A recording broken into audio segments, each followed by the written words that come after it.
কর্মা হচ্ছে অনেকটা আয়নার মতন, বুঝলে তো?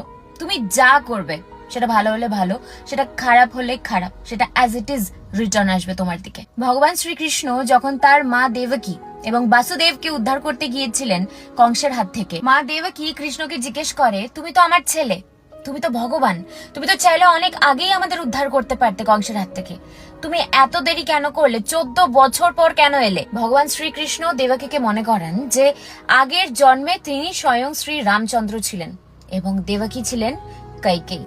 কৈকেয়ী, যিনি দশরথের কাছ থেকে বর হিসেবে শ্রী রামচন্দ্রকে 14 বছরের জন্য বনবাসে পাঠিয়েছিলেন। তখন মা দেবকী জিজ্ঞেস করে যে যদি আমি কৈকেয়ী হই তাহলে কৌশল্যাকে? তখন শ্রীকৃষ্ণ বলেন যে কৌশল্যাই এই জন্মে মা যশোদা, যাকে আগের জন্মে 14 বছর তার পুত্র প্রেম থেকে বঞ্চিত করা হয়েছিল। কর্মফল কাউকে ছাড়ে না।